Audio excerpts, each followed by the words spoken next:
Part of our maturity in walking with Yah is learning where His boundaries are, even concerning areas, especially concerning areas that we really want to get involved in. Hi, it's Barry Phillips. It's 10-minute Torah, day 5 of Bamidbar in the wilderness. We are going to finish up today in Bamidbar, Numbers chapter number 4. And I want to begin with verses 5 and 6 that says, "At the breaking of camp, Aaron and his sons shall come, and they shall take down the covering veil, and cover the ark of the witness with it, and shall put on it a covering of fine leather, and spread over that an all blue wrapper, and shall insert its poles." If we drop down to verse number 18, "Do not cut off the tribe of the clans of the Kohathites from among the Levites, but do this to them, and they shall live and not die when they approach the most set-apart objects. Aaron and his sons shall go in and appoint each of them to his service and burden." Verse 20, "They are not, however, to go in to watch while the set-apart objects are being covered, lest they die." I am not, a disclaimer here, I am not an expert on Levitical maneuvers and procedures within the confines of the tabernacle beyond what we read here. There are others who studied temple processes that can probably offer clarification. But here we see Yah is saying, in order for the ark to rise up and be moved, there has to be a certain procedure to take place. Remember, it is the ark that when the glory cloud lifts up from it, job one is to secure the ark. Everyone sees the cloud go up and begin to move. They know it's time to break camp. We go through our procedure for our local homestead or home situation. The priests immediately go into action, knowing each one their roles. The Kohanim, the sons of Aaron, they go in and they are to secure the sanctity and the set-apartness of that which is inside the set-apart room and the most set-apart room, the Kedosh Kedoshim, or the Holy of Holies, as we've come to call it. Job one, they take down the separating veil that divides this inner room and lay it over the ark. Now, again, I'm not an expert here, but the first thing that came to my mind was the action of the sons of Noach, of Shem and Japheth, after hearing reports that Dad is uncovered. And yes, there is another theory about what the nakedness of Noah may have been. That's another discussion of the time. But they took a tallit or a covering and they held it up and they walked backwards, not looking upon it, and laid it over the exposed body. Therefore, they reserved or preserved the set-apartness or the sanctity of the flesh that was uncovered. I could easily imagine, wasn't there, can't tell you, don't know 100%, but an idea, a plausible thought perhaps, is that even the Kohanim do not go in gazing upon the Ark of the Covenant. This is reserved for the high priest, the Kohen Hagadol, once a year. And even then, you have to imagine that he is bowed in his gaze as he sprinkles the blood and as he is presenting the smoke of incense, that he not gaze upon the ark and behold the glory unfiltered. My thought might be, perhaps they walk in, turn, lift the veil from its suspending hooks, walk backwards, and lay it over.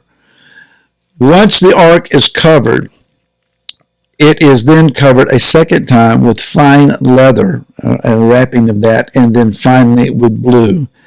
The poles are inserted. As I imagine this process, I could see then that the original veil laid over it would depict perhaps the divinity, the deity of Yeshua covering him, which was then covered over with leather or humanity.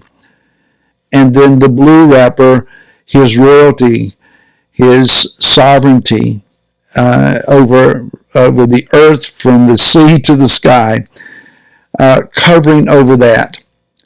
There was to be no part of the ark peeking out from under that anyone could sneak a gaze to.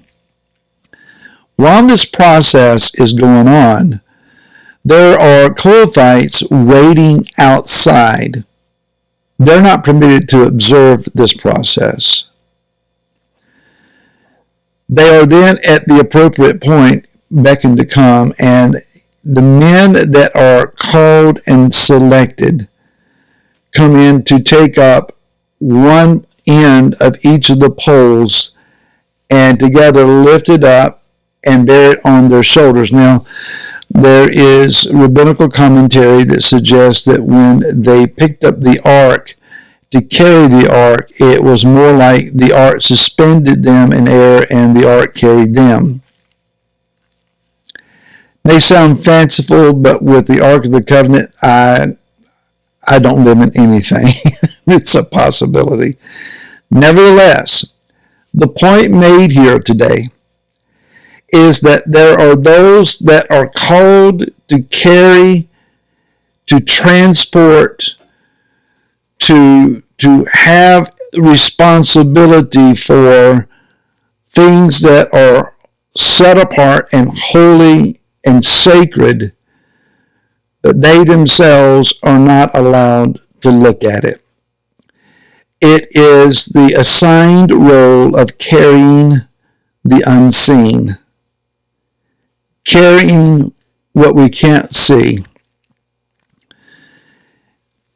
That leads me to this thought. We are called to preach the gospel. The gospel, as we've noted many times, cannot be the death, burial, and resurrection of Messiah Yeshua.